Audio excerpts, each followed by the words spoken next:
Any questions in the chat are great for now, but we can also speak, of course, and comment later in the discussions. So just one last word. My name is Marie. As I said, I also work in the SCORE project at Climate Alliance. We are a city network against climate change. And as you know, we work in SCORE, which is led by Professor Lovic. So I would like to ask him to just quickly also give his welcome, and then maybe we could do a quick intro round, because we're not a huge group, and I think it would be nice to just see who is here and why. Thank you. Professor Lovic. Thank you very much, Marie. So a very warm welcome also from my side. I think this is an important moment in the development of our SCORE project for two reasons. One is, of course, that we are now having a much better, a clearer picture of the actual project implementation, and we will discuss today mainly two of the pilots.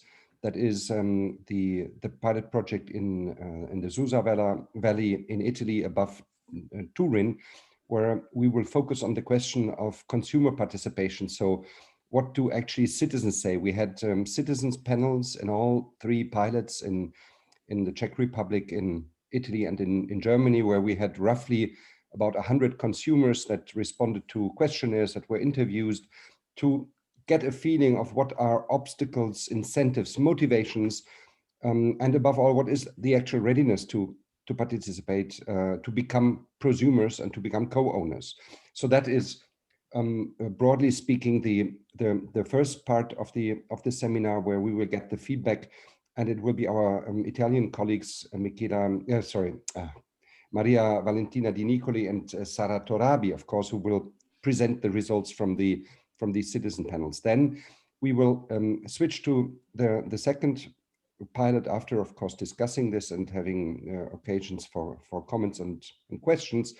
We will then shift to the second pilot in Germany, in Essen, which will be in its presentation focusing more on the technical aspects of project implementation. So the challenges of how to implement a renewable energy community, or how to be ready to qualify as a renewable energy community under the new European legal framework. And the focus of the presentation, or the question that I personally regard most interesting there, will be the question of electricity and energy sharing. So we will exemplify with this pilot how the energy systems of the future look like. As I said, that will be more a presentation on the technical side. We have then to conclude a third report from the Czech Republic. However, this session will not be focusing on the actual pilot implementation for a simple reason. We had a change in the pilots. So initially we started with the city of Litoměřice, which most of you know, a small city of 20,000 inhabitants, or around 50 kilometers from Prague. But for political reasons, the project implementation there couldn't be continued, and we have shifted project implementation from Litoměřice actually to Prague, to the capital.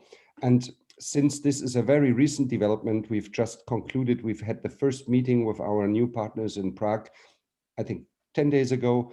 And I assume Miloslav Franek is joining us from the city of Prague. Is that correct?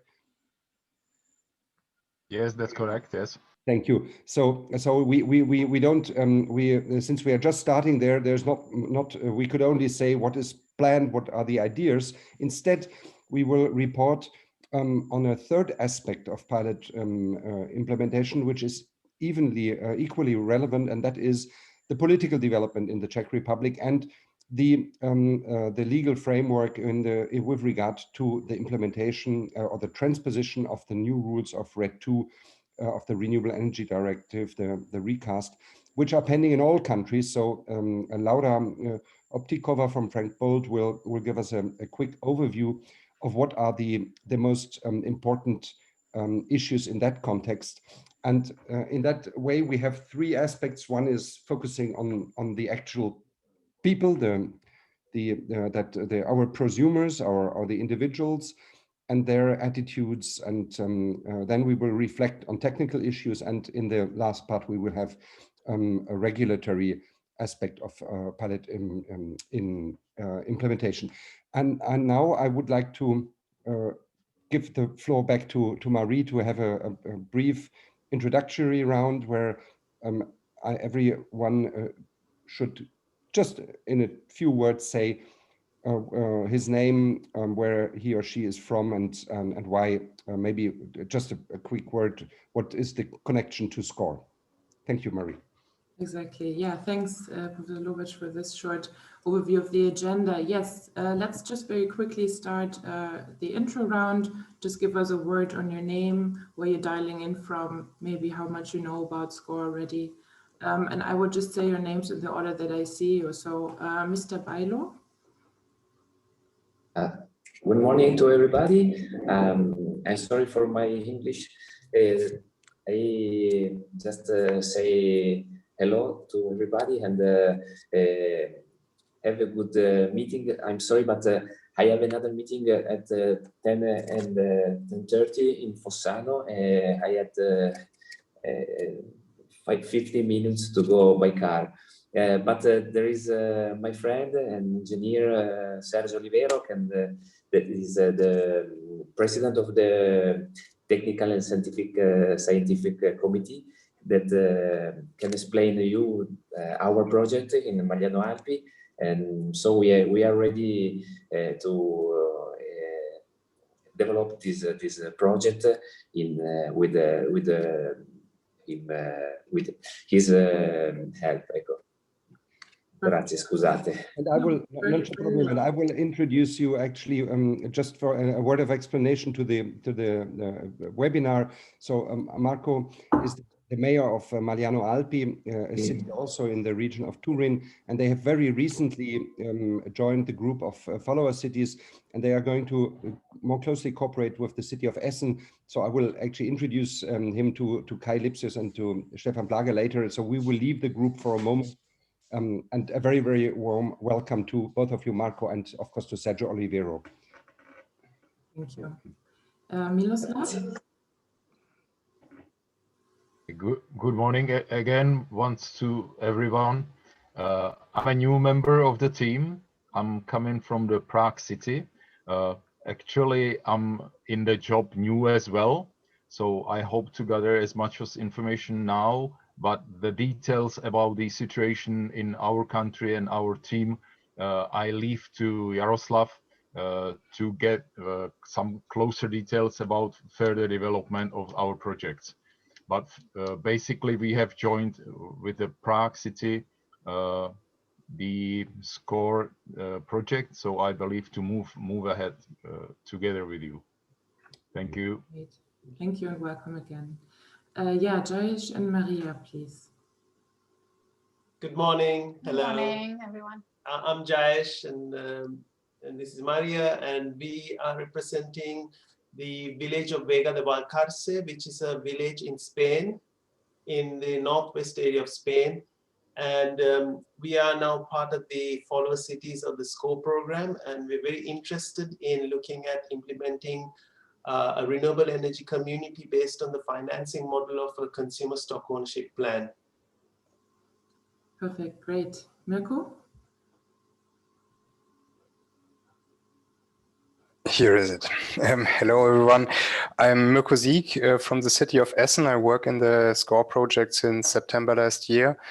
And yes, we had some very interesting months implementing the first pilot there, and I'm looking forward to all the challenges to come.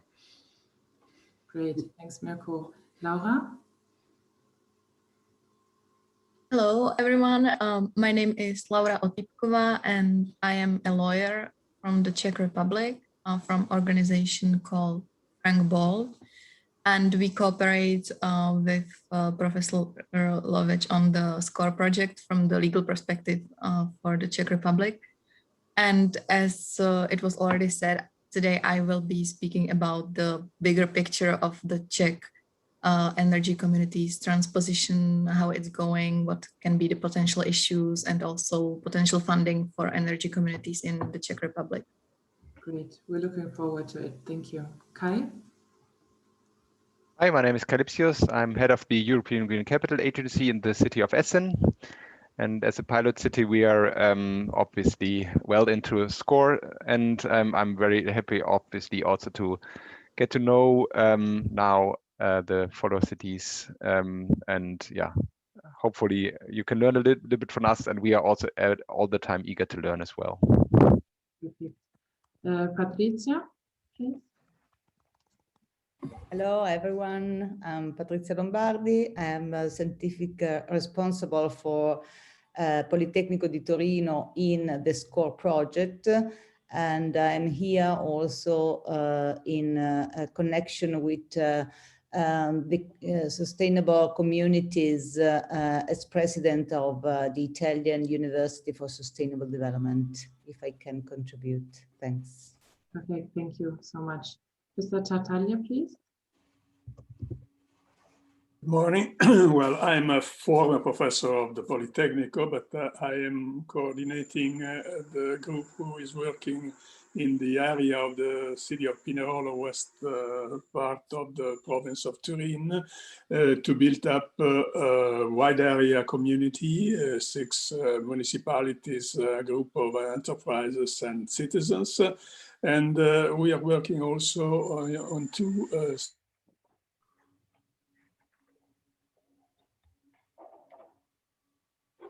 Frozen.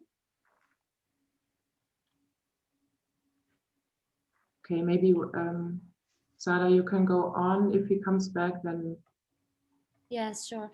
Good morning, everybody. My name is Sarah. Sorry, maybe he came back. Okay. Yeah, you were frozen, Mr. Tartaglia, but please go on. Well, but that's all. Well, we are working on this on these projects, and that's all. Thank you. So looking forward to hearing more. Sarah? Okay, good morning, everybody. My name is Sara Torabi from Polytechnic University of Turin, Italy, working with Patrizia and another component of group research. And we are one of the pilot case study. And today I'm going to present how it's going in our pilot in Italy. Thank you. Thanks, Sarah. Radostina, please. Hello, so my name is Radostina Primova, and I'm representing the Center for the Study of Democracy. So we are the Bulgarian partner in the project. And so we worked a lot on energy governance and energy security and currently just transition and green recovery process. And currently in the Bulgarian National Recovery Plan, they introduced in the latest version some more prosumer-oriented measures that probably give some avenue. And so we are also involved in many of the activities. Great. I think before we have to give Mr. Lovic and some other partners the opportunity to speak in a separate breakout room, I would just like to ask maybe the partners that are here or the people that are here today that are not part of the SCORE partnership first, maybe to introduce yourselves first. Albert? Yes, hi. My name is Albert Vendrell from Barcelona Provincial Council. We are actually, since yesterday, officially follower administration of the project. We are working with energy communities. We are starting to work actually with energy communities and looking forward to learn from you. Great, thanks a lot. Joao, please. Hello, good morning. I'm Jean Denise from the city of Cascais, and I'm interested to know a bit more about this project because we're going to start a similar approach of our own very shortly. So I just want to learn a bit more. Perfect. Okay, so I think I will take this time now. Don't be surprised if a few people will leave us shortly for a breakout session. I think we can go on with the introductory round, but I will try to open this now. Hopefully this will work. Can people see Mr. Lovic? Yeah, okay. This is my first time just sending a few people into a breakout, not everyone, so I am happy it worked. And maybe, yeah, please go on, Jacopo, with a short introduction. Yes, good morning to everyone. I'm Jacopo Toniolo. I'm working with the Politecnico team. I'm an energy engineer, and I try to group together all the Italian partners for the Susa Valley pilot. Great, thank you so much. I think we're still missing Maria Valentina. Good morning to everyone. I'm Maria Valentina. I'm a PhD student in Polito, Italy, and I'm focused my research on social aspect of under the citizen participation in renewable energy community project. Great, thanks so much. Chris? Hello, everyone. My name is Chris Roland. I work at CSD, where I work on energy policy with my colleague Radostina Primova. Good to have you here. Jaroslav, if you can hear us. Okay, hello to everybody. So I'm now just from the September part of Prague team for energy management and so on. And in previous time, I was selling with the SCORE project like a member of the city of Italy. So as already was mentioned, so now we are responsible for the 1 year for the activities in SCORE for Prague. So probably you know me. Great, good to hear you as well. And then Michela, can you hear us? Ciao, vi chiedo scusa, non sono inglese. Io sono Michela Rapolla, sono vicepresidente della cooperativa Amico, uno dei soggetti del progetto della Valle di Susa. Siamo una cooperativa sociale che appunto lavoriamo nell'ambito dell'attenzione alle persone fragili. Thanks. Yeah, we have a few partners that work mostly locally. So Michela, she's part of our SCORE partner Amico. They are a social cooperative in the Val di Susa, and they are mostly responsible for working with the vulnerable consumers that we're targeting within SCORE. So thank you all for being here. I think most of you are a little bit familiar with the SCORE project and with the business model that we are implementing, the CSOP, the Consumer Stock Ownership Plan. So I don't want to go into detail and say too much before we hear about the experiences on consumer involvement in Val di Susa. Maybe just one word or two on this business model. It's a financing model for renewable energy installations, either PV or block heating so far, that really puts the participation of prosumers and thus consumers and thus prosumers in the middle to empower them and to take part in the energy transition. But it's also a model that makes the investment scalable and also allows for bigger investors, co-investors to participate, and thereby is also for these bigger co-investors interesting. And we will hear more later on the policy context by the Czech colleagues, namely, of course, the Renewable Energy Directive 2, and also what it means for setting up renewable energy communities. So I hope you agree that I will not go into more detail now at this moment into the SCORE project and the CSOP model. There will be later more discussion room for questions, let's say, and I think we should just dive into the first input. I think either Maria Valentina or Sara will give us an information about Yes, sure. and consumer involvement there. So I'm going to share my screen. Please just let me know if everything works. Yeah, can you see my screen? Yes. Okay. Okay, thank you so much. Just wait a minute because I can see. Okay, so as I mentioned, my name is Sara Torabi, and I'm working as a postdoc researcher at Polytechnic University of Turin. And on behalf of our Italian partners today, I'm just going to show you and illustrate you how it's going in our Valle di Susa, Susa Valley, and what is the present status in our pilot case studies. But specifically, we are going to focus on the consumer involvement and how we are trying to engage the citizen panel in the project. So very briefly, I would like just to show you how the methodology works.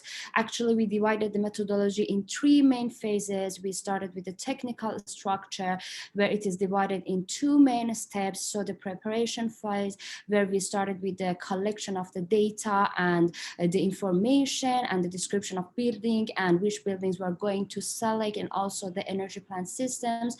And through 2 different surveys, we have collected all the data and information. Afterward, we started with the preliminary and feasibility analysis in the technical structure. So through different documents and very complete information, we started to define different energy retrofitting alternatives. And then we started to select which alternative is the best one for our project. Then we started to focus just on that scenarios. In this step, I would like just to say that we actually identified 17 KPIs, so key indicators, key performance indicators, and we have made the impact assessment of all those indicators. So through the multi-criteria analysis, we selected the best alternative. Today, we are going to focus and show you mostly the social structure, where we divided in 2 steps again. So the first one, it was the identification of our key persons in Susa Valley. And so we started with the stakeholders analysis. So which stakeholders are most important for our project? Then through different info events and workshops, we started to spread the information and data to our citizens, municipalities, and also the small and medium entities. So we started to inform them and actually to raise the awareness for those citizens on energy and environmental issues as well, and how our project is working. Then we started to distribute the questionnaire, a very specific questionnaire, in 2 phases, actually in the online version and also the paper-based version, where we started to focus on our target group's involvement, and we started to identify the different cluster of citizens that we are going to show you the results to see which of the people are much more interested in the project and they are already ready to start to get involved in the project. Then we are moving now actually to the legal and financial structure, where we are starting to prepare all the contracts and official contracts, and actually talking with different lawyers and the legal and our legal experts in Susa Valley, and in order to hopefully create this energy community. So this consumer involvement actually is based on different phases, where we started with the stakeholders analysis to look at their interests and their influences. So through different scientific methods, we started to identify them, to get them involved in our project, in our workshops and our questionnaires. Then we had many different informative events during these 2 years. And once we have got this connection with them, we started to distribute questionnaire, where now I leave the floor to Maria Valentina, our PhD student, to actually show you the results of this questionnaire. Then I will move to our workshops and will show you how we have get involved the citizens and municipalities in the project through different workshops. So I would like just to ask Maria Valentina, please, to illustrate and show you the result of the questionnaire. Thank you. Yes, thank you, Sarah. So the first tool to be explained is the questionnaire, and the main purposes are to collect different opinions of citizens on the issue of energy community, to understand the relationship with the community in which the citizens live, to collect buildings technical data, and to collect economic, social, and demographic characteristics of interview. All to define a group that I named cluster of citizens who share the same characteristics and opinion. First of all, a study of literature was conducted in order to study the factors that determine the engagement in a renewable energy project and the energy-related behavior. The research output was a series of factors that define the 4 sections of the questionnaire, and a first draft of the questionnaire was defined and discussed with several partners and experts. And finally, a pretest was carried with 10 citizens in order to produce the final version of the questionnaire.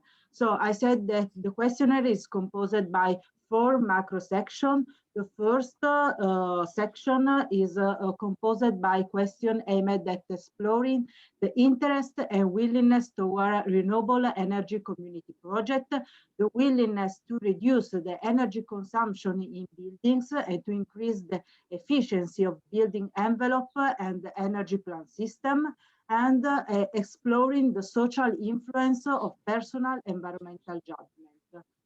The second part is composed by questions aimed at exploring the citizen level of feelings and emotion towards their community, and the feelings investigated are 6: free positive, trust, pride, and hope, and 3 negatives, shame, fear, and boredom.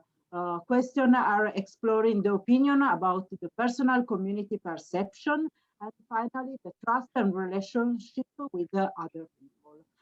The third part is composed by questions aimed at exploring the general building characteristics, the energy system characteristics, and the energy expenditure information.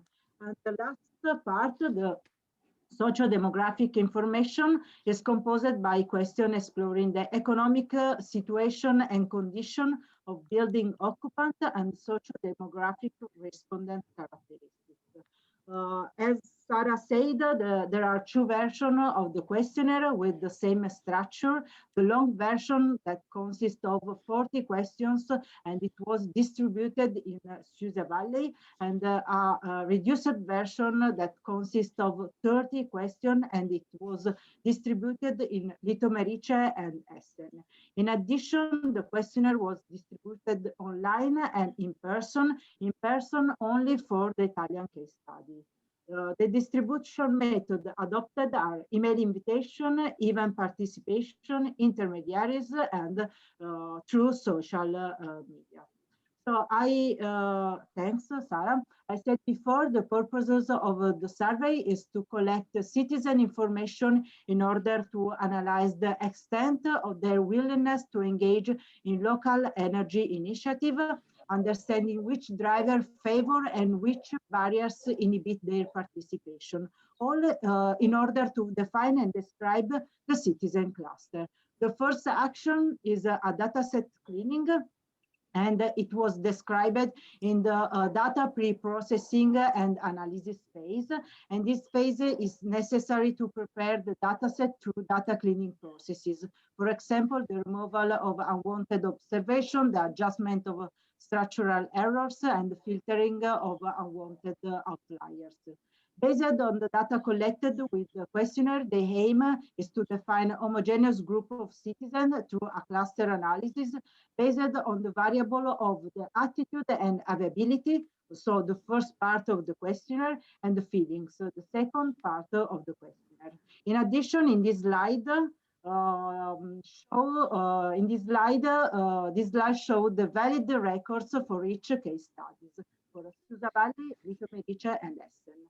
Instead, in this slide shows the result of clustering. So 4 clusters have been defined for all the case studies, and the number on the blue banner indicates the percentage of respondents belonging to each cluster. In general, the first cluster in green is composed by respondents who have an interest in participating in a renewable energy community project. They are interested in actively participating. They are also interested in investing in an economic investment. They are agree in undertaking action aimed at improving the energy efficiency and undertaking new behavior aimed at energy saving. They also have a positive feelings toward the community in which they live, and in short, they are user-ready to fully participate in community projects based on renewable energy sources, and no training is needed for this class. The second cluster is in orange, is composed by respondents with general interest and willingness to participate in community projects based on renewable energy. Also, the feeling toward the community are in general positive. However, they are not entirely convinced, and they have some doubts regarding the issue of energy community. So they must be encouraged and they must be more involved, thinking of targeted action and tailor-made incentives. The third cluster in yellow is composed by respondents with a similar profile to the previous one, but with a lower interest in community project. Furthermore, they stated that they not feel completely connected to the community in which they live. Also, for this cluster, is necessary to pay attention and define inclusion policies. Specifically, first of all, it is necessary to increase their sense of belonging to the context in which they live. And finally, the last cluster in red is composed by respondents not interested in participating in a renewable energy project, not interested in actively participation, and obviously not interested in an economic investment. They are often expressed a desire to not want to answer to the questionnaire, and including this specific cluster in a community energy project is a very great challenge. Okay. Sarah, if you want, you can continue with the workshop.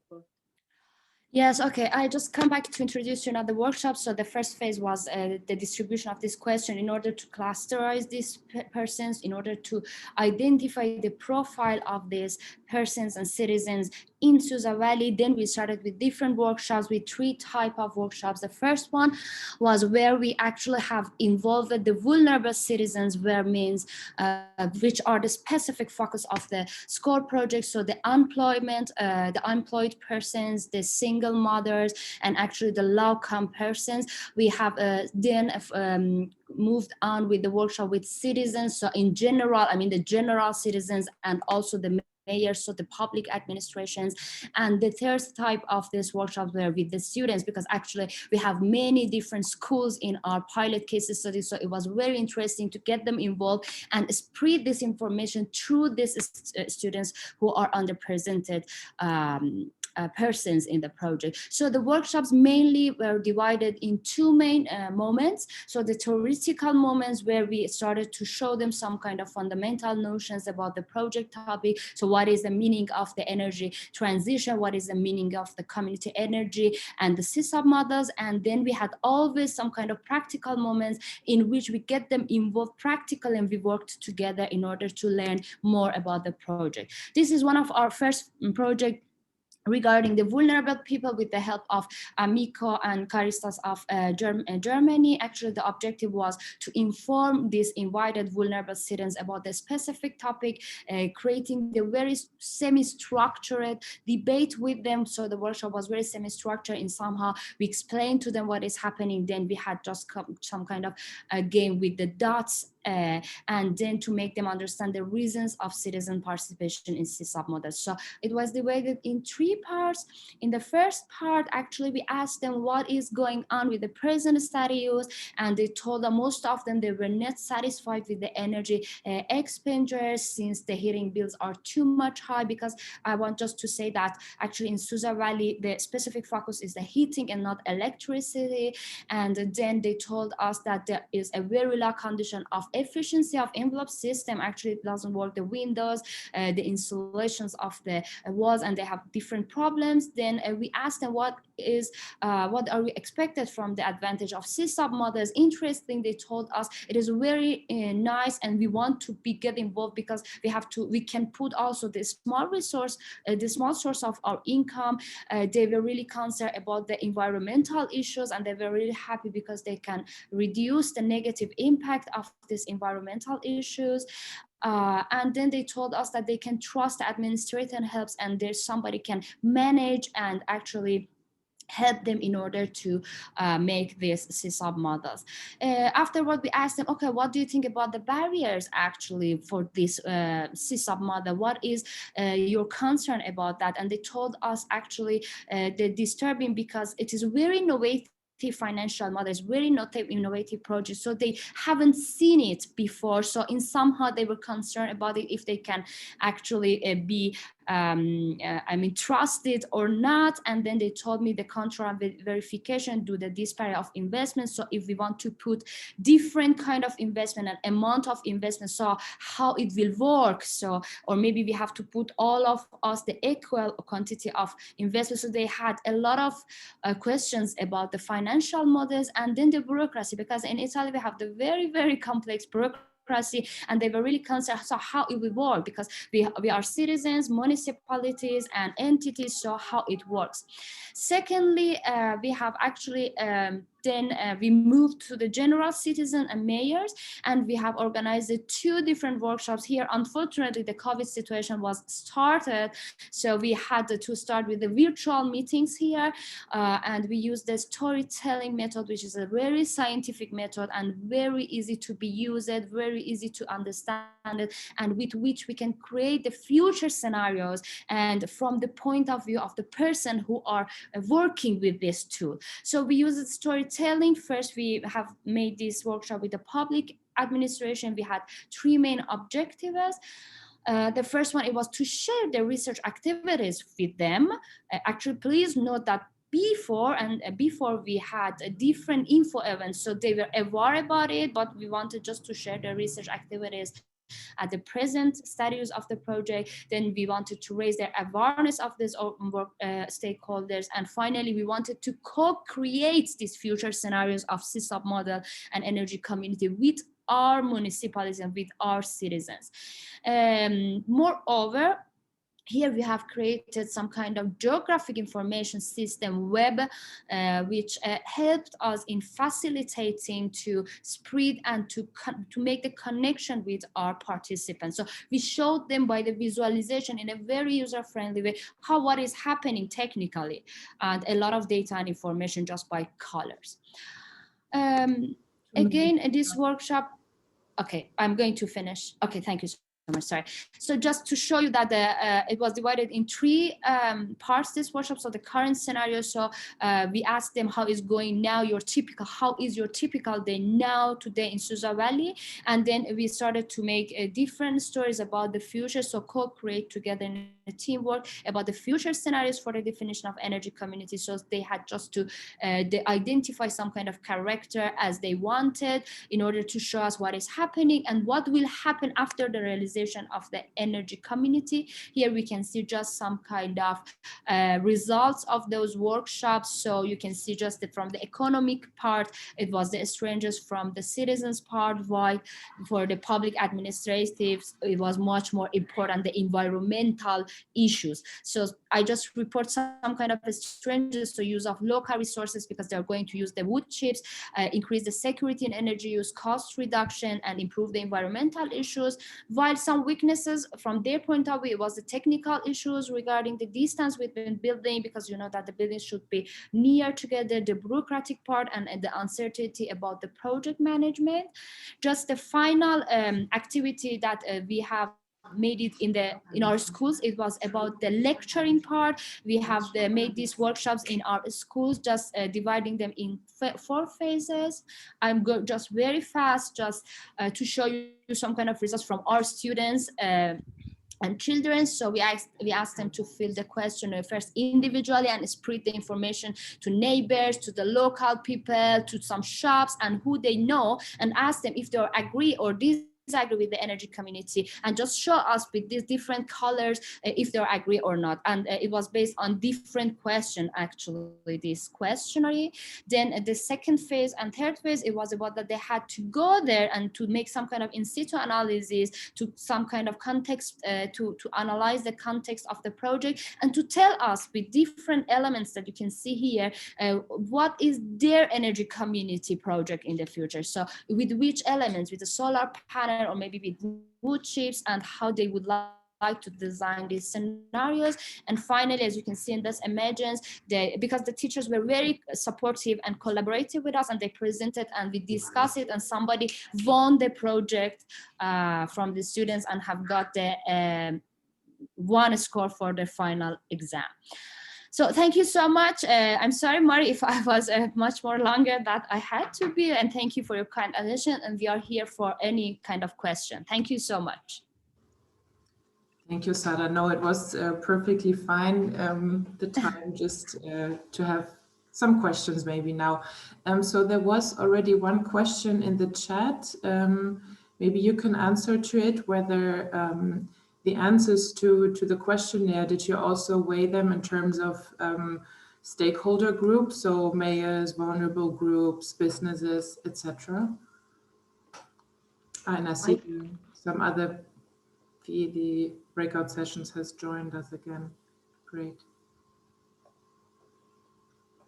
Okay, did you weight the answers in terms of type of state? Actually, no. In this case, we have gave them actually the same weight to all of them. We know that sometimes we have just to change the weights in the stakeholders analysis, and we can give them different weights. But in this case, no, we gave them all the same weights at this stage. Yes. Okay, great, thank you. Any other questions to the activities in the Susa Valley in terms of consumer involvement? Or maybe also other questions? I know you shortly said that it's a CSOP regarding, or an activity regarding heating system by wood block chips. So I don't know if anyone has a question on this. Of course, you may also ask in this regard.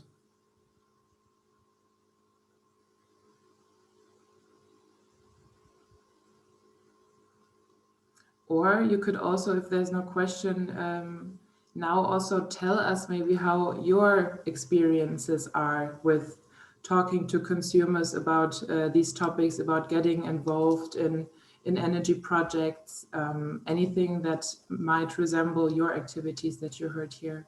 Let's hear the follower cities, Joao. Yeah, sorry, just a quick question, because we have the same principle, which is everybody wants to leave let's say the grid and go either off grid or as much off grid as they can with energy communities. But there's a big challenge where people are not able to do that because of legal bindings and very complex regulation. So I'd like to know if that's a bottleneck in the case that was studied or something like that. Well, maybe I can comment here quickly on the incentive system and the legal frame, the regulatory framework in Italy. The Italian pilot is a bit specific because it concerns thermal energy, and these block heating systems obviously pose a very different challenge, because it's not the question of defecting from the electricity grid, because they are not concerning electricity, but in these block heating systems, you usually have autonomous small grids, local grids. So here the question of whether or not you want to stay on the grid is different. That would apply to our two pilots in the Czech Republic, in Prague, and in Essen in Germany. And I think we'll hear something more from Laura Otipkova later about the situation in the Czech Republic. Speaking for Germany, it is at the moment not possible to use the grid, but that is just as because the transposition of RED II is still pending. The German legislator is somewhat hesitant, and actually I must admit that we used to be a pioneer in Germany, and I'm afraid we're not that much of a pioneer anymore. But so to say, it's a question of time, and that's exactly why it's so crucial to push the legislator, because at the moment everybody's waiting. Nobody knows what will be the conditions to use the grid later. Yes, renewable energy communities will be authorized to practice electricity energy sharing, but we don't know what kind of levies and grid charges will apply. And that's why our Essen project is so interesting. And Mirko and Kai will say something about this later, because we are simulating this although we're using a private wire. So that's why, Joao, I think you could learn from our experience in terms of the economies of electricity and energy sharing, whereas so in other words, we don't have to wait for the legislator. We can already implement the project because we are not using the grid, because we have this private wire. But as I said, Mirko will say later something about this. Thank you. Maybe a quick word from Yayesh and Maria. Oh, yes, thank you. I had a question just generally, because we obviously are very small and working with a very small municipality, the resources that we've got are very, very limited. How much flexibility would SCORE be able to provide as a project to pilot sites like ours in terms of, for example, doing some of the work that Sarah presented, about doing the engagement, doing the analysis of the questionnaires, and then informing, the pilot going forwards? Would there be some capability sharing in that space? Thank you. I can just answer briefly. If you want, I leave you the floor. Actually, we can support you because actually I didn't mention in this presentation, we have supported also Lita Maric and Essen. We have supported them in the methodology stuff, in the organization stuff, how they can get them involved in the project. We have made some kind of action plan in order to see how we can connect them and how we can make this connection with those people, because it was a very challenging part, but we can support you fully, because actually we have the research method from Polytechnic University, and actually we can help you in order to get them involved and organize it, and also analyzing the results. We have made the questionnaires in 3 local languages, first in German and Italian and also the Czech Republic. Then we have translated them, we harmonized all the questions. We have made 2 different versions of the questionnaire, the shortened one for different countries, and for Italian people, the longer one. So we have all the materials, all the methodology, and we will support you for sure in order to get them involved in the project. Oh, amazing. Thank you. I'm sure we'll be in touch then. Thanks. Sure. Thank you so much. Maybe one remark to Yayesh and Maria, or to Maria and Yayesh. And that is I have just been absent for a moment when I was introducing Essen to Magliano Alpi. So we have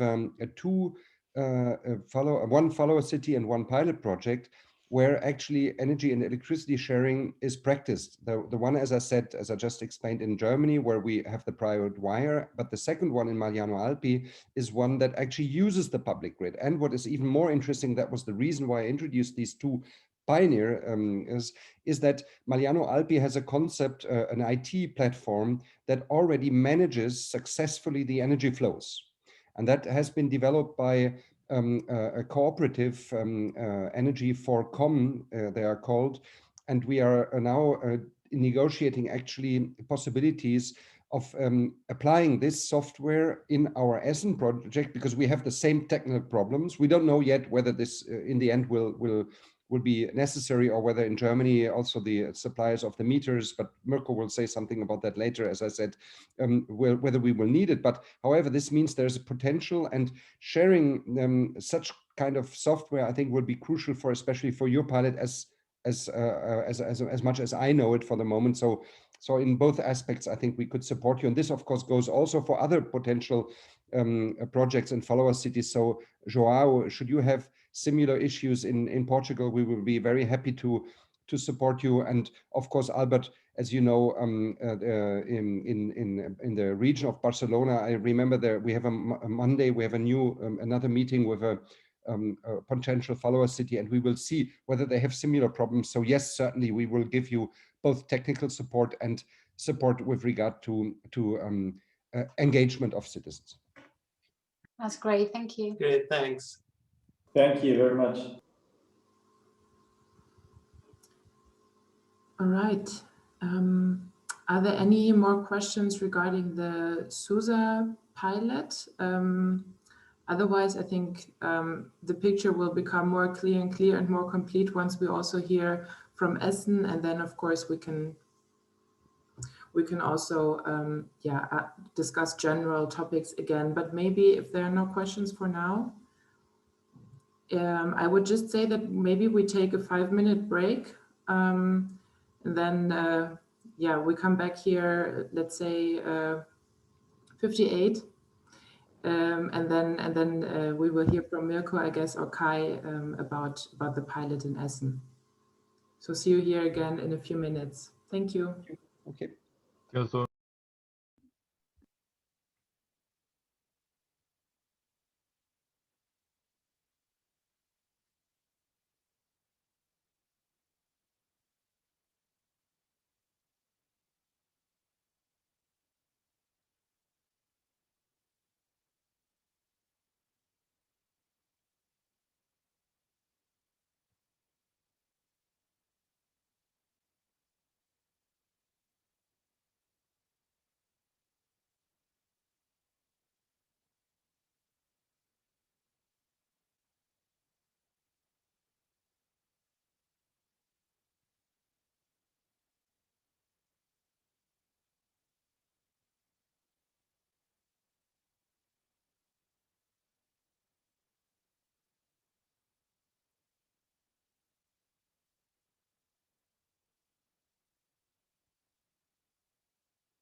Okay, great. I see some people are coming back slowly. If you want to switch on your camera, maybe just for a moment to let us know that you're back. That would be nice.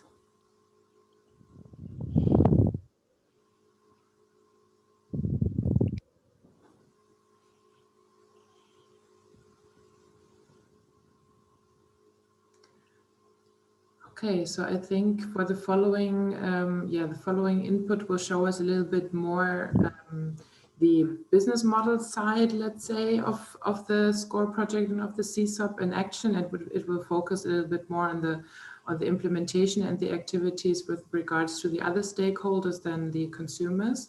So without any further ado, I think I would like to ask Kai, are you starting with the presentation? Yep.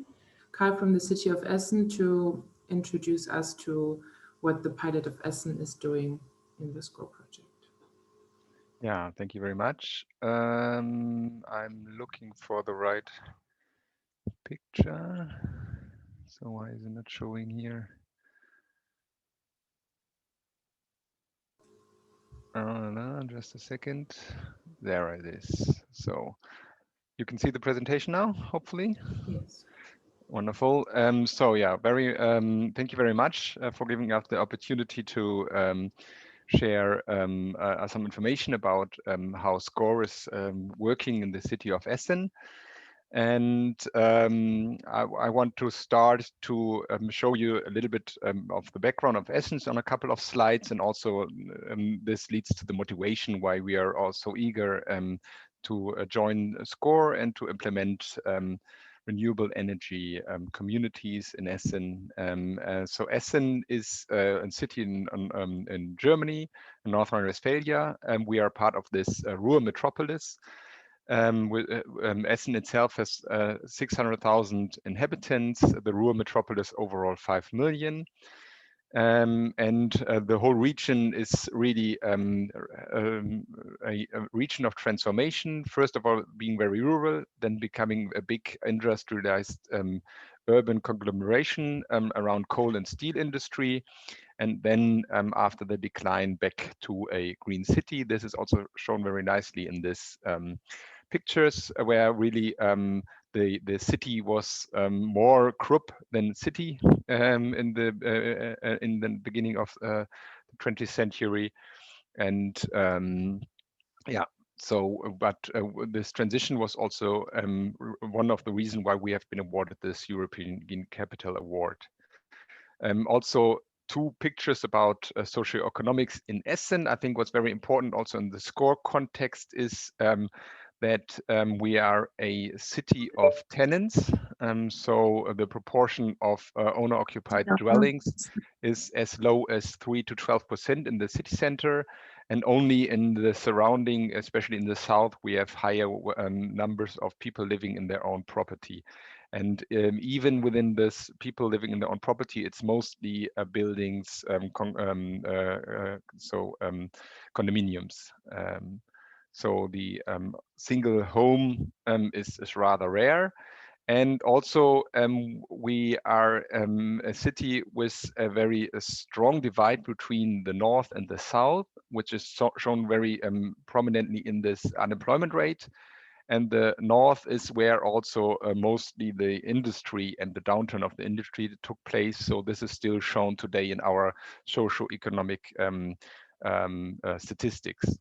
And also we are in sense of communal budget rather poor and have a big municipal debt. So this is also very important that we are acting under tight budget constraints. And I think, unfortunately, this is the case for a lot of municipalities throughout Europe, but thus making also our experience maybe a very good learning case, what wiggle room you still have, even if you have these challenges. If you look at city of Essen more generally, also with the stakeholders, then one of the let's say attractive points for being a pilot city for energy transition is also that we are home of a lot of big companies in the energy sector, but not only energy sector, but also in industry. But especially this is why Essen is sometimes also like the energy capital of Europe. And I think it's obviously nice to, first of all, maybe dig on the expertise of the big players, but also to show how energy transition is working also on this very small scale with the involvement of citizens and everything.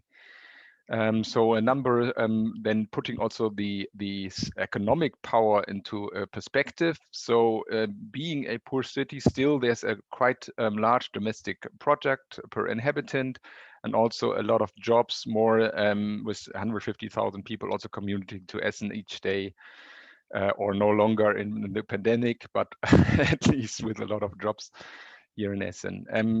Also, the overview about our motivation to become obviously sustainable, and with more score related targets are, first of all, obviously the CO2 reduction targets, becoming climate neutral by 2050. At the moment, we are revising if we can even be more ambitious in this area. And secondly, the renewable energy built up with our goal to at least produce 33% of the energy consumed locally also in Essen. And fulfilling the climate targets, also very important, obviously, is the refurbishment rate of 3% per year. But if we look at the historical numbers, we see that we are trying to get on a acceleration pathway, especially considering electricity production. So in 2013, we were merely 0.4% of all the electricity was produced locally. This was being raised to 3%. But we still have a long way to go to reach the 33%. And as you can also clearly see from this graph, the potential lies within photovoltaics in essence. So we have a small opportunity for wind. We already have a hydroelectric power without a much potential for further implementation. So especially considering renewable energies, solar is the way to go. And this is why we are also obviously looking so strongly into also models, how we get solar panels on roofs of tenant houses, of poor people houses, not living in their own property. And so the interim goals for 2025 would then obviously be already provide a big challenge for us. So this is why we are interested to not only implement a pilot project, but maybe also then quickly roll out the idea of renewable energy communities to other areas in Essen. And obviously, all the challenges I presented are also not only to create a sustainable Essen, but challenges in all of the cities of Europe. So hopefully also the rollout will then happen elsewhere as well. So I'm introducing the pilot project we are at the moment trying to implement. We have two clusters that are part of the renewable energy community. In the red circle, you see the area where the Franz Sales house is situated. And the Franz Sales house is actually, as you can see, a couple of buildings. Not only one house, and they are a company that cares for the disabled people who live on the ground, who work on the ground, who are being taught on the ground. Here's a school in the center. And next to it, without any public road in the border, is a very big school. This school also has a refurbished roof, and we are trying to bring additional photovoltaics on roofs of the of the Franz Sales house, but also on the roof of the school, the Berufskolleg Ost. And as you can see, the numbers that this can be understood rather as like the minimum goal for installations. Maybe we can even go bigger considering the solar PV. So there's a little potential for additional PVs also within this setting. Importantly, as Jens already mentioned, in order to implement also the electricity sharing already without the Renewable Energy Community Directive, the RED II directive from the EU being fully implemented into German law, is that we do the electricity sharing with the private wire with the TV power 10 kV power line. Considering the scale of the consumptions, especially in the Franz Sales house with the bakery, a laundry service, and also some workplaces, workshops within the school, for example, we have such a high consumption, also with a swimming pool and everything, that we can say this PV electricity is 100% self-consumed within this border.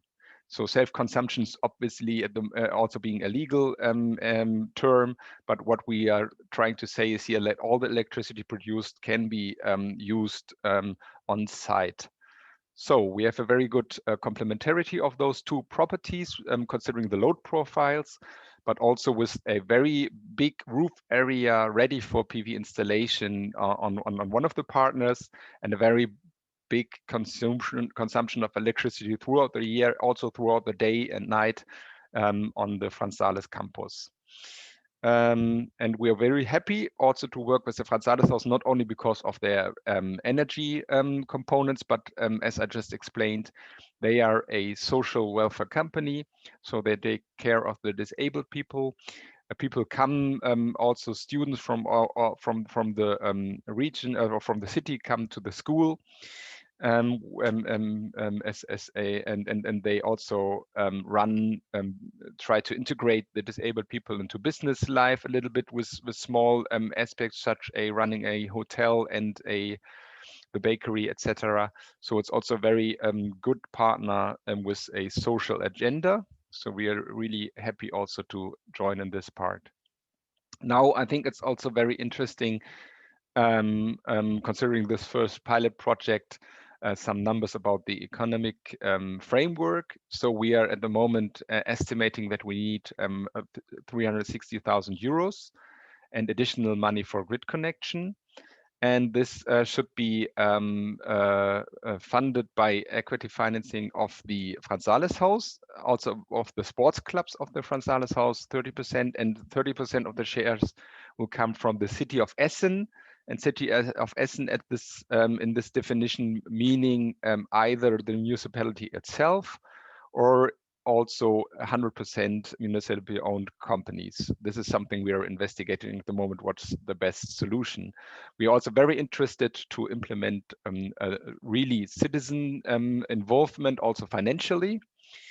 This could either be the students from the school, or also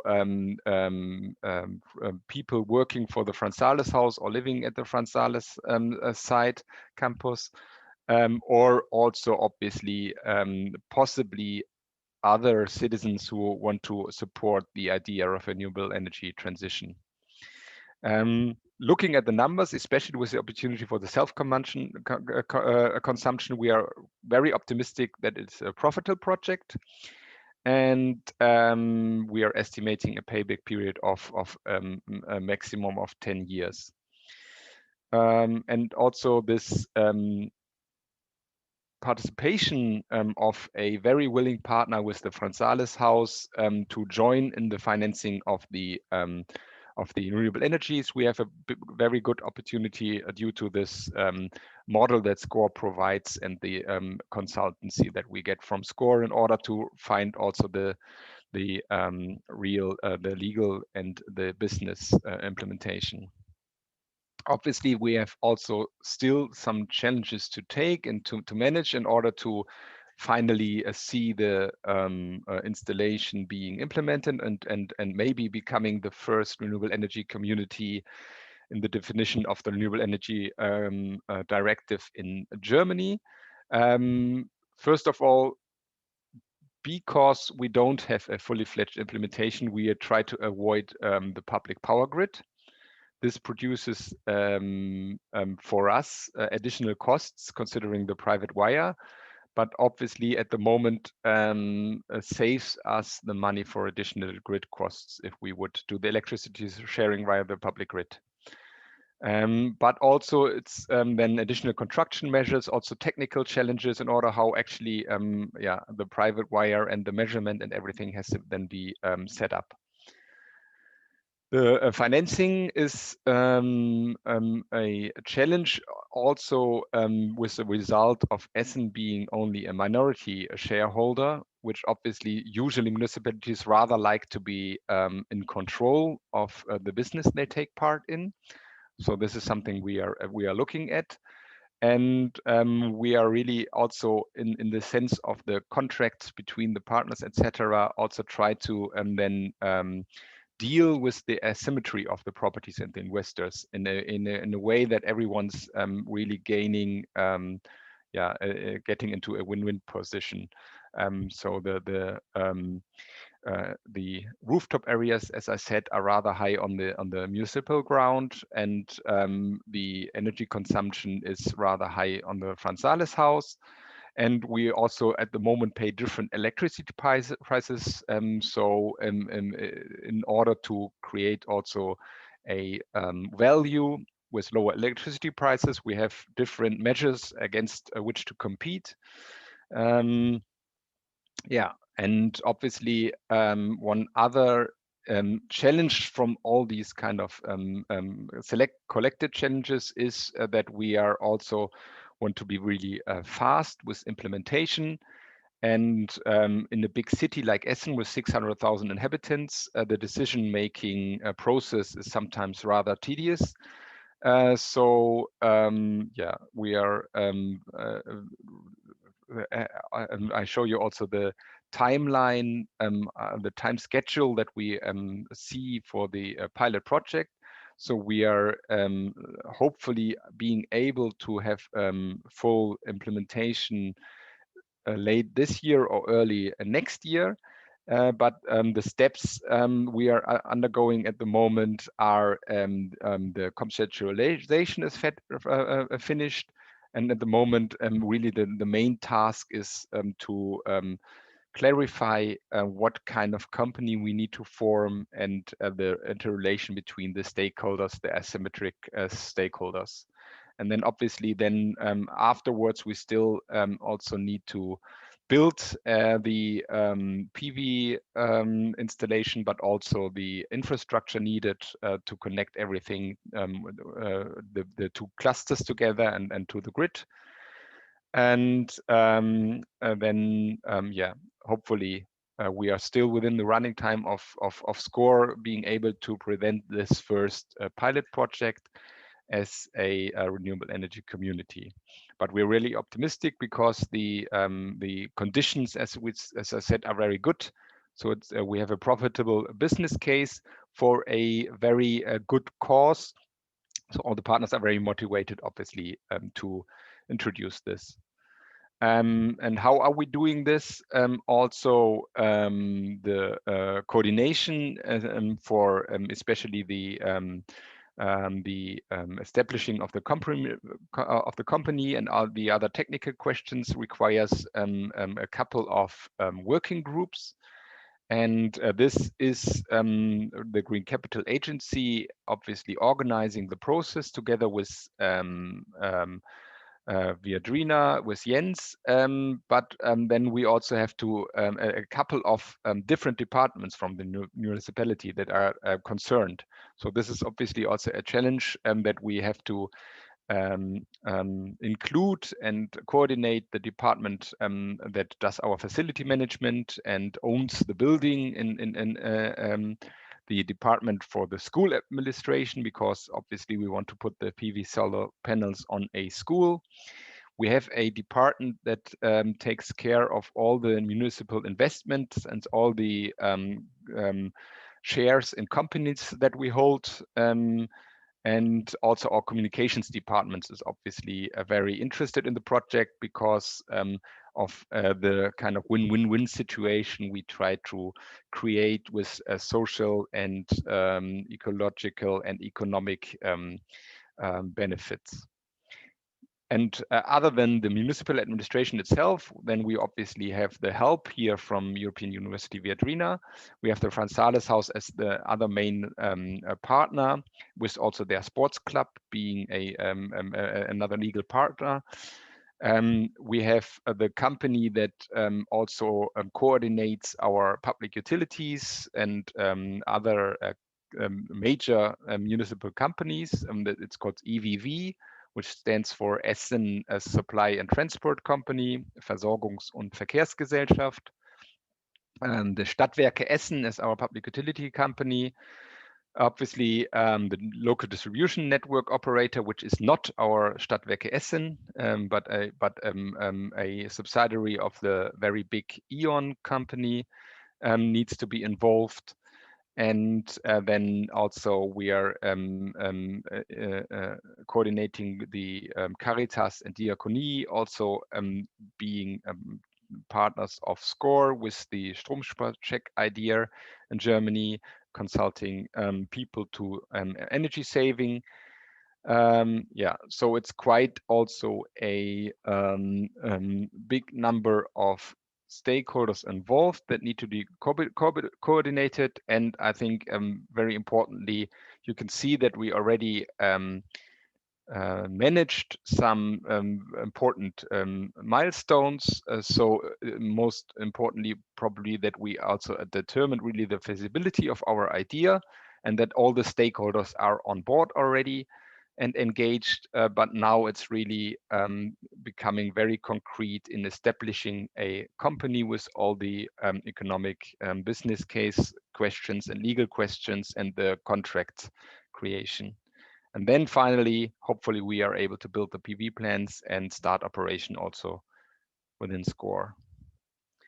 And as I just mentioned, I think it's very important that we are looking into this pilot, but SCORE in Essen is hopefully much more, and especially afterwards. So we not want to stop as this one pilot, but really see this as a starting point to be able to really kick off a strong build-up of renewable energies and maybe a couple of renewable energy communities also in order to involve our citizens in our energy transition. So this is the slides we prepared. We have a couple of backup slides in case there are any questions. And Jens quite correctly also stated that Mirko is with us, who is being full-time project manager of SCORE. So obviously he's very much more capable than me to ask any to answer any detailed questions. But I'm really happy to know how this compares to your experience and if any specific questions arise that we can already clarify today. Thank you so much, Kai. There was already just now a short question in the chat regarding the timeline, whether you should could maybe quickly recap on the timeline of the project. So generally also we try to implement our pilot within SCORE, as we mentioned. And I think it's quite important also to know that we started in SCORE as a follower city and only became a full partner in early last year. So already you get an idea about the total timeline. So we really started to look into this pilot very intensely following last summer. And we hopefully get the implementation either end of this year or early in 2021. So this is the overall time frame. And the time frame for the specific steps, maybe Mirko, you can elaborate if this is needed.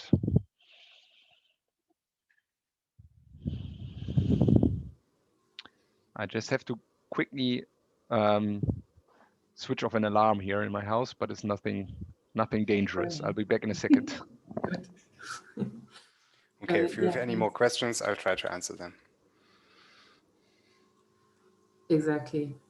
So does this mean that it takes, in your experience, 1 or 2 years to implement a pilot? Maybe this goes not only to Mirko, but also probably to the experiences of Jens, the coordinator of this project. So maybe a general timeline would be interesting, maybe for some of the participants. Yes, perhaps I can say some words about this.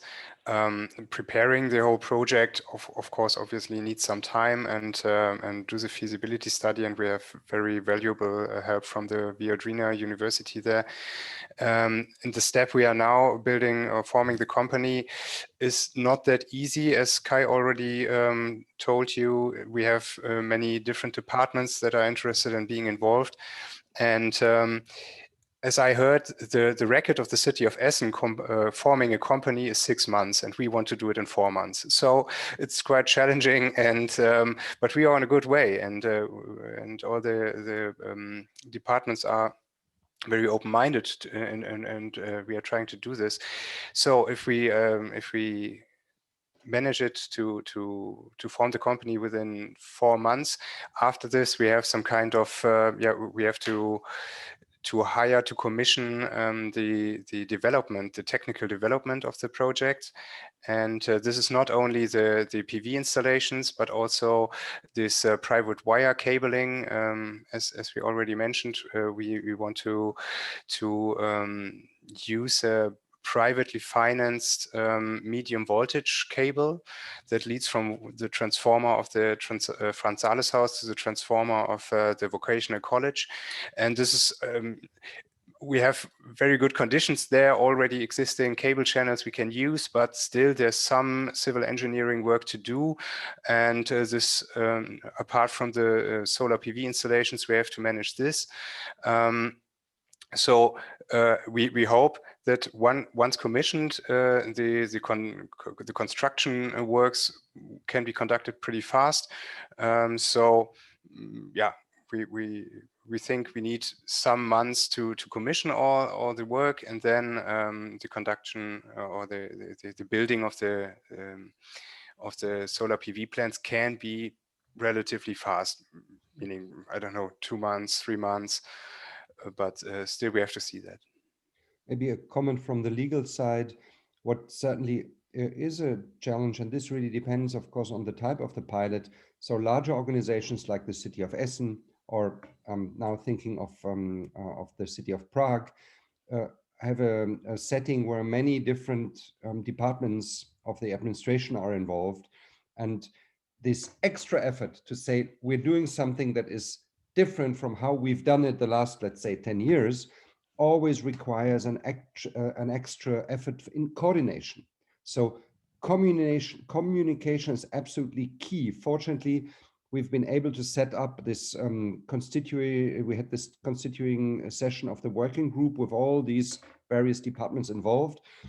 We have subdivided this work in various actual working groups. So there's a steering committee, and then there are working groups, but the coordination effort is crucial in order to communicate this well to everybody, so that all the departments feel that they're within the process. And I would say that together with this extra mile to go, explains why project implementation in Essen or in Prague is different, for example, from Vega de Valcarce, Maria and Jayesh, where you have a very small municipality, or the example of Magliano Alpi with 2,200 inhabitants.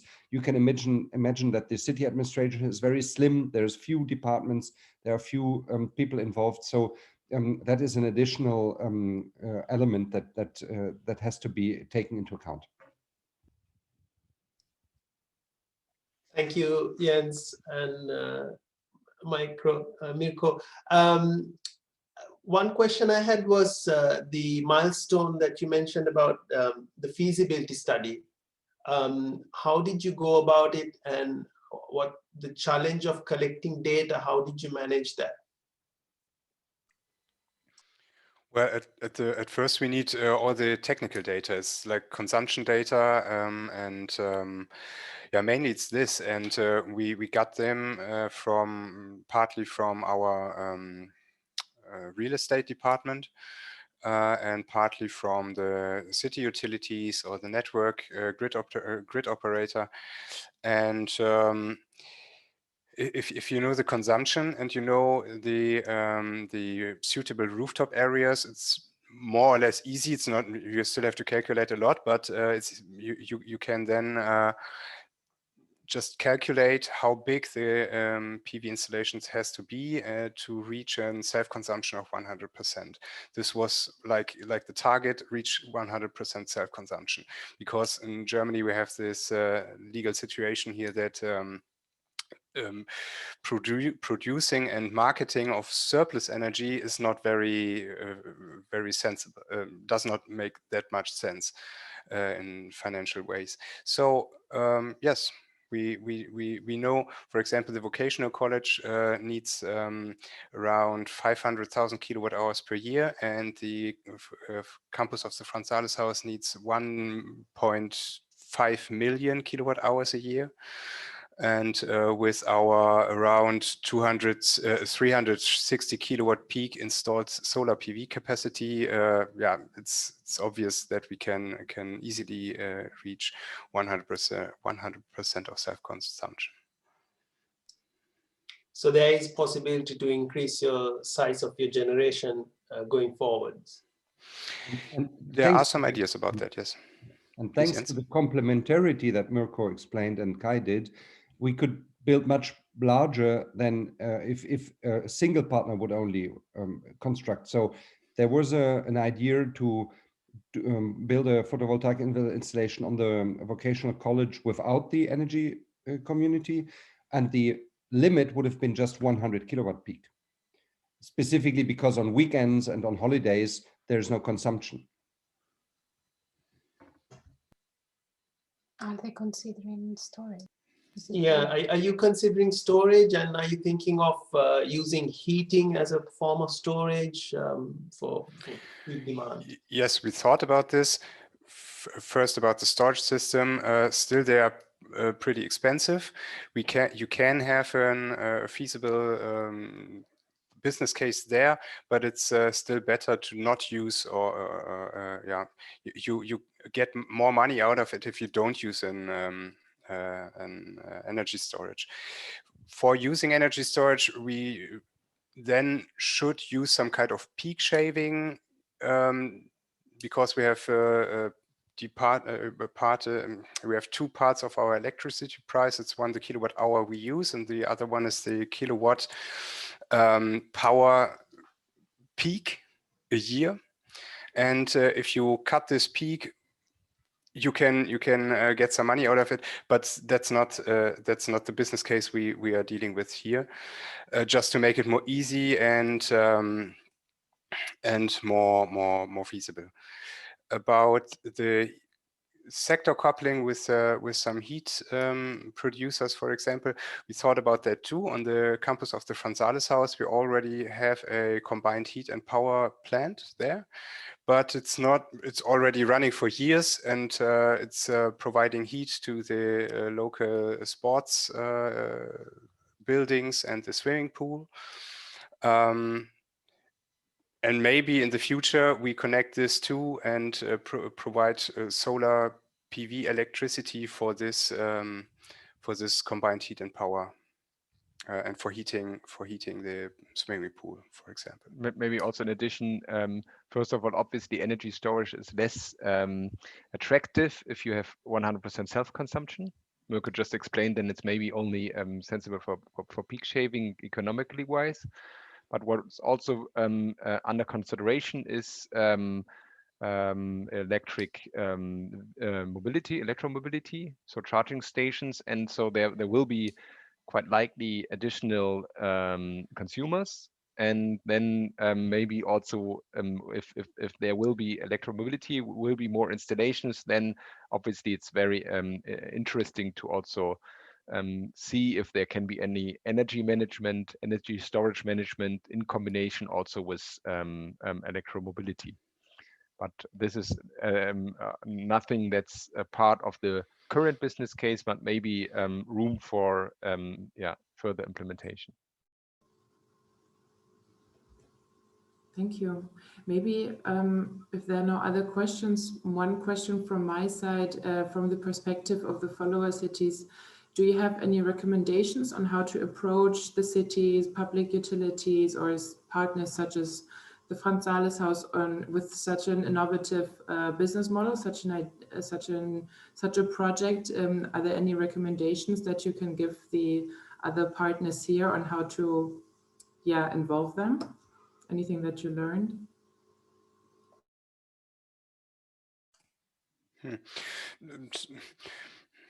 Difficult to say. There are a lot of approaches. Like, important is that you, from my opinion, important is that you involve all important departments of the city from the beginning.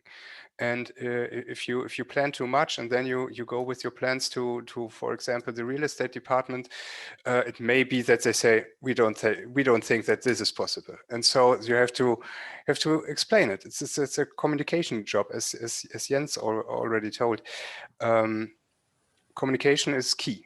And talk to everyone. And I think the idea of SCORE is interesting enough to get the people involved. Every time we have the time to explain what we do, people say, "Well, it sounds great. Let's how can we do this?" But if you just, for example, say we want to implement a new private cable, this is not enough. You have to explain the whole thing, and then normally it works.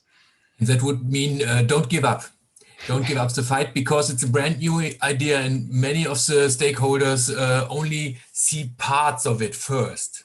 And it takes some time and it takes some power to get the whole idea into the heads of all the partners. And for example, also involving vulnerable groups is always a topic that is difficult to understand, because it's much easier without people disturbing the process, hang on.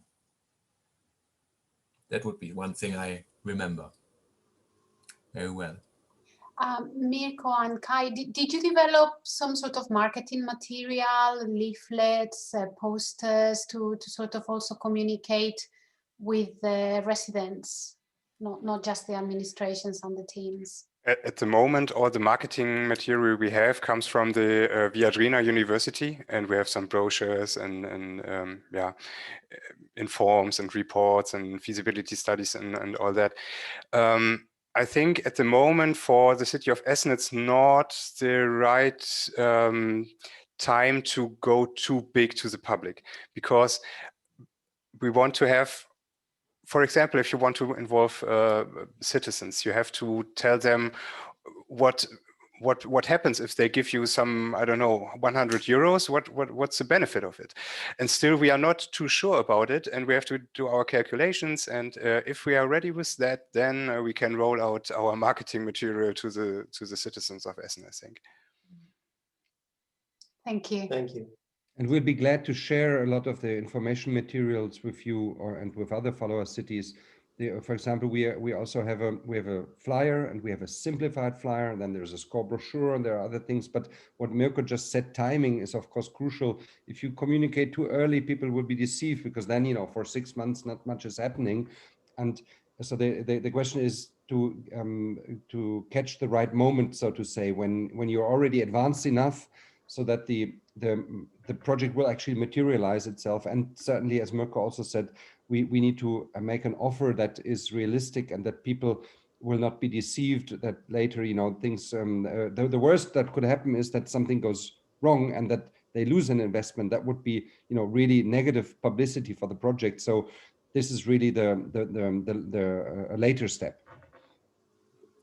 Great, thank you so much for this really interesting input from Essen Insight, and also for your great questions that I think were really useful. I think we should now go on and round up this picture with our third and last input from Laura Otipkova from Frank Bold, who will give us a little bit more an insight into the policy framework that surrounds the SCORE project and the renewable energy communities. So Laura, please share with us the Czech view on the policy context. Thank you. I will try to share my screen first. Can you see it now? Yes. The presentation? Yeah. Okay. So once again, my name is Laura Otipkova. I'm from the organization Frank Bold. We are lawyers, and one of our missions is to promote renewable energy, and we are helping with some legal issues connected to energy communities. It was very interesting for me today to hear all your practical experience with the energy communities projects in the SCORE project. And my contribution here to the discussion is not so specific for one project, but I will be telling you something about the bigger picture about how it is going with energy communities in the Czech Republic. So here's an outline of my presentation. I will, excuse me, I will tell you something about the transposition of the directives and its timeline, and about the possible transposition issues, and then also something about the possibilities for funding in the Czech Republic, which maybe can be translated into other member states as well. The current status quo of the energy communities is that they have no regulation under Czech law. I would say no specific regulation. That means that they can emerge, and we already see some projects emerging, but they don't have any specific rules. So they are considered as normal businesses or normal consumers, but we don't have the regulatory framework that would ensure that they can benefit both from their rights as consumers as well as the proper access to the energy markets. That is a big gap that energy communities need to face these days, but it can be overcome. We see it also with the SCORE project that we have in the Czech Republic and other energy communities projects that start to emerge. But it would help a lot if there wasn't this legal uncertainty, and if energy communities had a solid framework to build upon, because I think the legal uncertainty is one of the main reasons not to start an energy community, because you don't know what the rules will be in a few years and what you can expect. About the transposition of both the directives, but especially the Renewable Energy Directive 2, they should be included in the new Energy Act. It should be a recodification of Czech energy law. It is a big legislative project. So it takes a lot of time to prepare, and unfortunately energy communities are not to be included in any smaller changes to the energy law, to smaller amendments, but they will be included in the big energy act that is supposed to come into force in 2023. As you can see, currently the Ministry of Industry and Trade is preparing the draft of the law, and it should be done by by autumn this year, and then the government will have to vote on it, and then it will go to the parliament, and the whole legislative procedure takes about a year, I would say. And so it seems it will be quite a long journey before we have this solid regulatory framework for energy communities. Currently, we are in the phase that there are some working groups and stakeholder discussions about what energy communities should look like in the new regulation. And we are facing some potential transposition issues. You can see in the slide, and I can tell that those are very similar issues that some of you already named today. One of them is access to the distribution grid, or in general relations of energy communities with DSOs, because there are the rules in the directives that needs to be complied with by the national laws. But on the other hand, there is a strong position of the DSOs in the Czech Republic, who want to influence the future legislation, and we can see that energy communities are not in such a favorable position. We can see that it might be complicated for them under the future legislation to get a good connection to the grid without discrimination, to be able to be an equal partner in negotiations with the DSOs. Of course, there is the technical part of the problem, that the DSOs are concerned with the quality of electricity provided to the grid and the technical and ensuring that there is no blackout, that the grid is balanced and so on.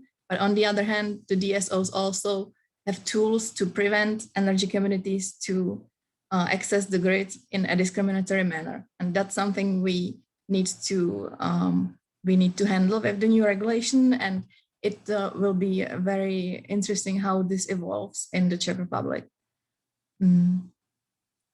Another thing which I already touched a little is the status of consumer/business, because on one hand, you need to ensure that energy communities are able to access energy markets without any discrimination. And on the other hand, you need to ensure that energy communities or their members still have the rights of consumers. And in the Czech Republic, currently, every installation above 10 kilowatts is considered or has to have a license, and everyone who has a license is considered a business. But we know that energy communities are self-consuming and they don't want to necessarily run a business. So this is a problematic issue, and the ministry is trying to solve this issue with the transposition, but there's no definitive solution known yet. Also, another issue is how to handle old and new installations, mostly the old ones, because we will have to see if the new rules for energy communities apply on the old installations, and if they can also benefit from them. We have to ensure that they can. And then that's a minor issue, but we need to come up with a definition of proximity because the Renewable Energy Directive says that the renewable energy community has to be near the source. But in relation to the Czech Republic, it's really hard to say what is near or not, because we are quite a small country. So we will need to establish some sort of criteria for this, or maybe this criteria will be omitted at all. We will see. And now I'm getting to the funding. There are two EU funding programs relevant for the energy communities in the Czech Republic at the moment. The first one is Modernization Fund. It is a fund that consists of money from emission allowance auctions, and it is dedicated to the 10 countries that you see in the slide. One of them is the Czech Republic. And for the Czech Republic, the Modernization Fund has 7 billion euros, which is quite a lot. There hasn't been any renewable energy support or state aid during last 5 or 6 years. So this is a very big opportunity for all the energy sector to invest in modernization. And it is up to the member states what they dedicate the modernization funds to. But in the Czech Republic, the government decided that there will be 9 programs of the fund, and one of them is focused specifically on energy communities. And also there are other programs such as renewable energy in general, and that one is also open to energy communities. So this is a big opportunity. It's the first funding specifically designed for energy communities. And we already see that there is very big demand for money from this fund. Yeah, there were 400 subjects that supported our open letter to the government. supported our open letter to the government and demanded more funding for energy communities, and also 9 resorts or ministries or authorities in the official interministerial procedure also supported our demand to increase money for energy communities. So there are lots of projects that are already like waiting for the regulation and for the funding, and then they can start. There was a preliminary call for a renewable energy sources project, and there was an overwhelming number of projects that applied for support. It was just a preliminary call, but there were like over 10,000 applications, and several thousand of them were considered like self-consumers, municipality, energy community, or similar projects. So that was a very big success, and we will see what happens in the future. Yeah, and the other funding program is the Recovery and Resilience Facility, the RRF fund, and it also offers about 7 billion euros in the Czech Republic. But it's not dedicated only to energy sector. As you can see in the slide, there are lots of other areas it can be dedicated to, but some of the money will also go into renewable energy in the Czech Republic, and I assume in other member states as well. So this is also an opportunity to promote energy communities, but this will be very national specific. So I suggest that you look into this in your member states. Yes, and this is the end of my presentation, and now you can have your questions if you have any. And thanks for listening. Yeah, thank you so much, Laura. I think that was really interesting, even though a view on the Czech regulatory framework, it also gives an insight into, I think, some similar some similar challenges maybe in the other countries as well. And I think also some of the funds that are available on EU level are also available to other national member states, of course. Are there any questions or comments right now from you to this?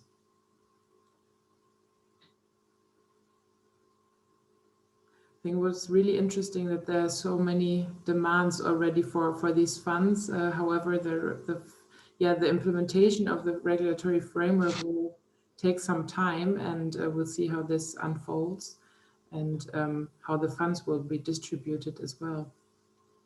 I don't know, Mr. Lovic, if you want to say one general remark on the regulatory framework.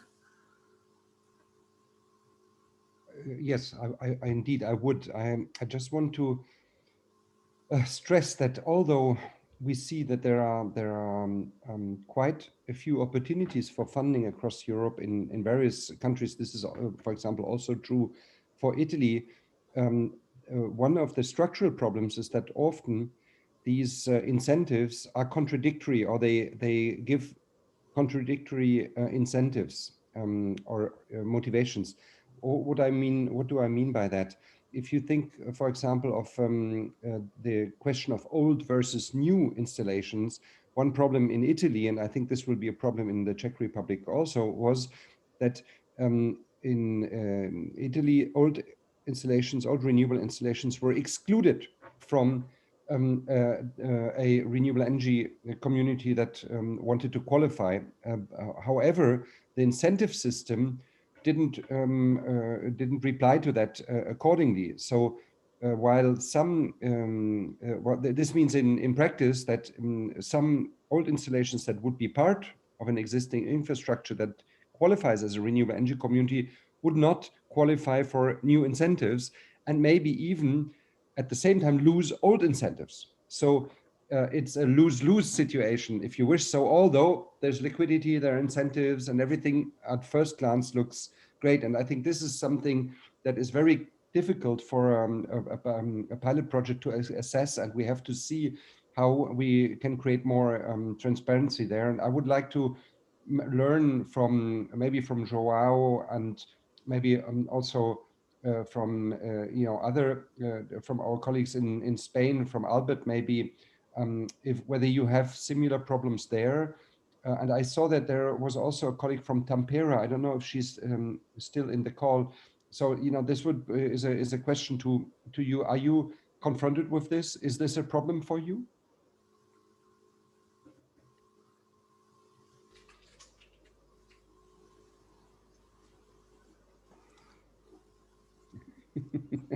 Maybe you want to just quickly reformulate the question again. Okay. Yes, I'm sorry that I wasn't very clear. So my question is, with regard of setting up a renewable energy community in power city projects, for example, in Portugal, in Spain, or in Finland, is this a concern of you that you have problems understanding the incentive framework? So which incentives would apply to your project? Would they apply to old installations and also new installations, or only to the one? So is this an obstacle that you perceive? I'm just waiting to see if someone wants to go first. If not, I'll go ahead, Joao, please. Okay. So yeah, basically, incentives are not a problem because the market, the product market itself is extremely inviting for investors. You have a revenue return of investment in 10 years, and that's really good. If you have a 300,000 euro investment, it's I don't know any projects in any area that have these types of return of investments at this scale. I think that the problem is the complexity of the market through regulation. So let's call it regulatory bottlenecks and lack of knowledge of the legislation of what we can actually do, because it's extremely complex.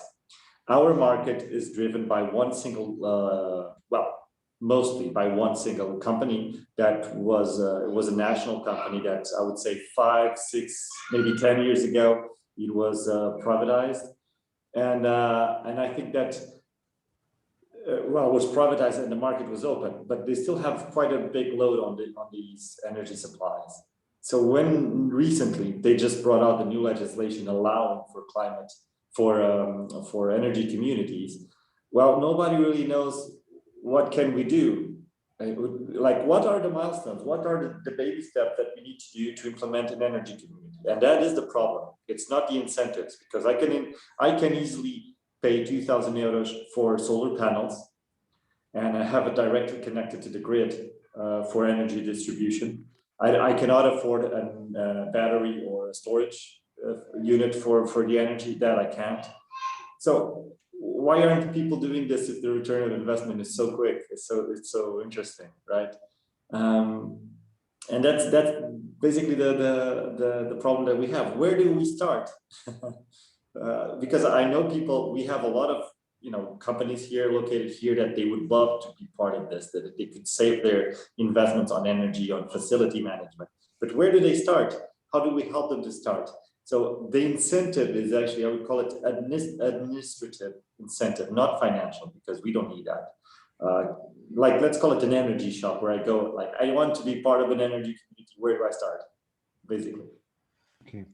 In our case, it's the same like in Portugal. See, we share with our Portuguese colleagues. Maybe it's something related with the Iberian Peninsula, but it's the same. We have not problems with incentives, economical ones, but with legal barriers, and also with the structure of, we have to go through the distribution company. That's like in Portugal, now it's private, but it's a kind of privatization that is not really private, because they were public ones that they made it in private, but they don't have really they are just so it's one company in one area of the country, so they don't have to worry if somebody else is doing a better job than them, because nobody else can choose another one. If you are in Catalonia, you have Endesa, or also in the south of Spain, and then if you are in the north, you have Iberdrola, and you cannot choose. So the main barrier is that it's the these companies, that they are part of the process because they have to allow the connections. So and then also the thing about the legal framework, because it's not clear. The directive, it's not yet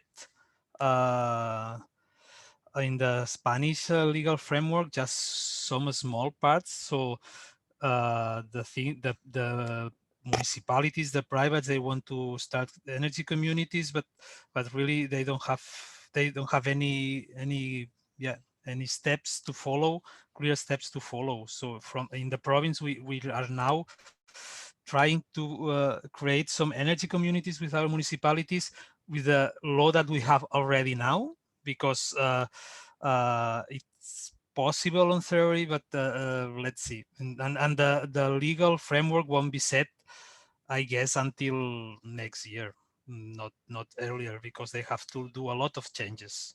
So, but it's not about economical incentives. That's not at all, because it's really worth to invest on this if it's working, if they allow to work. And just a question, Albert, does this, we are very concerned in the projects that we presented today of this heterogeneity. So to show that the Renewable Energy Directive, RED II, which actually with its governance model says there cannot be, for example, 100% municipal projects which would qualify as a renewable energy community. So there have to be these very different partners. Do these, do your remarks on the incentives apply to both public and private partners, so SMEs, individuals, and municipality, or are you strictly speaking from the perspective of the municipality? No, for everybody. I mean, the incentives, if you mean economical incentives to, it's really not needed. Actually, if you talk with the private sector, and because from at least in Spain, I don't know how it's in the rest of Europe, but we have the culture of the grants. We used to give grants to everybody to do things. And the private sector says, no, I don't want your grants. Solar panels, they are already so very interesting to invest on. I just want you not to disturb me and not to put absurd barriers to what. So it's really not. It's not about economics or incentives. It's about legal barriers and clear guidelines to do so. And stability of rules, right? Yeah. Of course, now we assume that that's the case, and it won't change. Of course, we are coming from a period that was completely madness for the solar PV. So now we assume that won't change, because now it's coming from Europe, from a European directive, and no government will dare to change that. For the non-Spanish or either partners, one has to know that in Spain there was even a sort of what was dubbed solar tax earlier. So the regulatory framework has changed dramatically over the past 2 years, and of course that creates a lot of uncertainty, and that's why probably Albert, can you confirm that projects are waiting? They don't know, and they only want to go forward once they know that they don't run regulatory risks. Yeah. Now it's at least I speak for the province of Barcelona. We, as a province, we have created a line. We give technical support to the municipalities, and one that we have created this year, it's new. It's support to create energy communities with municipalities and private sector all together, and the municipalities have to apply for it, and we have a lot of applications, because a lot, I mean, 40, 50, 60, but we have 200 municipalities, so it's quite a big share of the municipalities that they want to go that way, especially if they have some industrial areas in the municipality, they want, and some vulnerable people, they want to create some energy communities that can mix and with the municipal buildings. So it's really, there are a lot of projects that want to get done. So in the case of Vega de Valcarce, we want to do something that's the regulation still doesn't allow. For example, the examples that you have put forward today, they were dealing with either heat or private via electricity. So in that sense, you're kind of cocooned out of the regulatory barriers that are existing. In our case, we are trying to do peer-to-peer trading using the existing grid infrastructure, and therefore Spanish law doesn't allow peer-to-peer trading, but does allow what do you call them, R&D projects. So we're thinking that we could go down that line and do a project that way. But as you do a R&D project, it doesn't immediately become economically viable. You need some grant support because it's an R&D project. So we don't see at the moment that sort of grant funding at the national level or at the EU level for such small scale projects, because the European calls are aimed at large, utility scale project finance type deals. You can find those sort of things, or some sort of demonstration plant, but at large scale. So we are kind of missing it from both ends. So that's one of the problems we've faced. And also we had an experience where the Ministry of Energy put out an expression of interest to identify renewable energy communities, what sort of interest there was. But then they said only people with 3 years financial accounts, organized companies should need apply. So, there is a messaging is also mixed up. So clearly the people who set out the expression of interest weren't very clear about what a renewable energy community is meant to be. One question, excuse me. R&D projects in Spanish is Investigación y desarrollo. Okay, thank you. Research and development. Yeah. Okay. I más D, eso. I más D, vale, gracias. Perhaps from the viewpoint of Germany, in Germany we don't have that strong sun that you have in Spain, and still we don't need any subsidies to do a good running solar PV business case. But for example, pre-developing such a project, this can be, you can burn a lot of money there pre-developing something, and then you suddenly notice the statics of the rooftop aren't okay, aren't enough, aren't suitable. So these first steps, as we know it in the city of Essen, to find suitable rooftops is not that easy, because we need rooftops that last for at least 20 years, so we can build a solar PV installation on it. And these first steps, perhaps there we could use, in Germany and in other countries as well, I think could use some small subsidies to do these first steps, and then we can roll out with the whole project. Thank you all for these great comments. I think with an eye on the time, I think it's time to wrap this meeting up, even though there might still be some comments, but I think we can carry these also bilaterally in the next days and weeks, of course, with all of you, with the partners, but also with the follower cities. And yeah, I just want to really thank you for being here today. There are two little things that I would like to just mention quickly. 2 invitations basically. So in March, we would like to have another meeting with some follower cities, mainly really focusing on your needs and your questions and your demands, and maybe really helping you there to establish or some new concrete steps in your cities, in your municipalities. So we will send out some more information on this, but it will take place in March before Easter, probably. Well, yeah, before Easter, definitely. So we will be in touch there. One remark, sorry, Marie, to interrupt you there. It would be excellent, I think, after our discussion today, if the follower cities could then present their preliminary projects there. So each, let's say, if we have 3 or 4 follower cities participating, which would be willing to give a 10-minute presentation each, what is the main idea? Is it photovoltaic, heat, is it peer-to-peer trading, or is it self-consumption, feeding to the grid, and so on and so forth?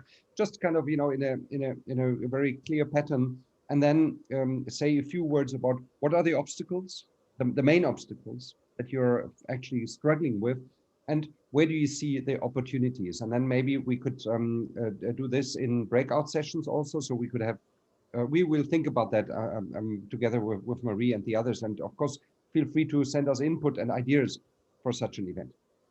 Yes, thanks for clarifying. That's actually a good idea to everyone shortly present their status quo. And then those of you who are not yet officially follower cities, of course, you are invited to reach out to us and really get informed about what are the opportunities of, let's say, being a follower city within SCORE. We also already touched upon it yet, like what kind of advice we can give you in this project lifetime with regard to implementation, consumer involvement, etc. Legal advice as well. So yeah, with that, I want to thank you all again and close this meeting. Maybe Jens, yes, of course, you can say a final word. Make one more announcement, sorry about the time. And there are two Euphoris seminars upcoming. So we are organizing with the SCORE project together with other partners, that is with ProSEU, with the Renewables Networking Platform, with RF, and with the Community Power Coalition, two seminars on the transposition of RED 2 specific and IEMD. And one of these seminars, which is on the 15th of March at 2 o'clock, I'm putting this in the chat in a moment, is for civil society organizations. And one on the 26th of March at 10 o'clock is for policymakers. And please understand that these are really separate, because what we want is that the policymakers among themselves may not speak freely if they think that there are too many other stakeholders involved in the meeting. And on the other hand side, when civil society organizations meet, they may not want to have people from the government. So the idea is to offer these two seminars, and I will post them in the chat, and we will of course announce with our mailing list the program very soon to you. So if you have contacts in the ministries, then please invite them. And likewise, if any of you have other civil society organizations that are interested, then again, invite them accordingly. Thank you, Marie. Sorry, I'm giving back to you. No, maybe I would suggest that we send around a follow-up mail with this information there, and then we can close the meeting now if there are no further comments. Okay, thank you very much. You will hear from us then with a short follow-up mail, and yeah, very happy to have been with you here today, and I hope you had some valuable insights. Thank you. Thank you very much. Thank you. Thank you very much. Great to meet. Thank you. Bye-bye.